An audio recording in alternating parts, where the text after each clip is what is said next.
L'objectif de l'opération d'interrégionale Silver Economy, c'est d'une part de structurer la filière Silver Economy sur le territoire régional.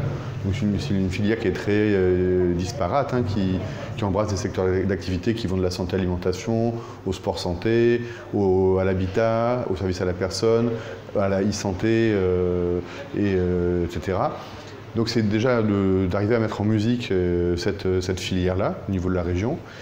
Et ensuite de faire émerger et d'accompagner des projets structurants portés par ces acteurs-là, aider à la maturation de projets, et c'est surtout leur trouver des financements. Alors le marché de la Silver Economy, ou plus précisément le marché des seniors, c'est un marché qui est très important puisque les personnes de plus de 60 ans représentent 30% de notre population, lorsque la moyenne nationale est à 24%.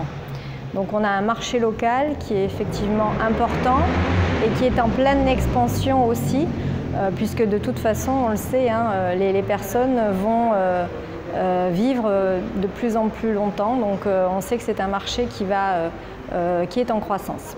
Je suis François Badeau, donc fondateur de B2Bot. On travaille sur une solution pour les personnes malvoyantes. L'idée, c'est de leur apporter de l'autonomie en leur faisant une audio-description temps réel de tout ce qui les entoure.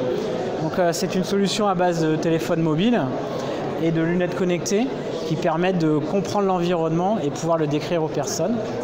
SmartEar est un dispositif destiné à la personne sourde malentendante qui a pour but de transformer les sons en flash lumineux.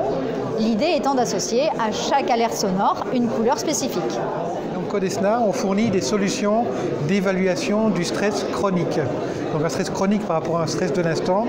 L'idée étant, lorsqu'on le met dans un centre de soins, ça peut servir pour le personnel soignant pour gérer son stress, mais également pour les patients, puisqu'on sait que le stress est un facteur aggravant de maladie.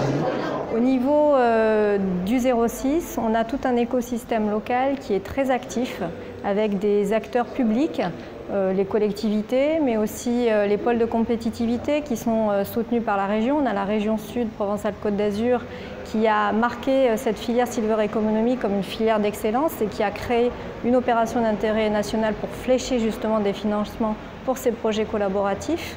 On a aussi les laboratoires de recherche, l'université qui véritablement travaille aussi très activement sur le sujet. Et donc cette pluralité d'acteurs, publics et privés, font qu'aujourd'hui on a cet écosystème et cette fédération d'acteurs qui œuvrent vraiment pour le développement économique de cette filière des Alpes-Maritimes.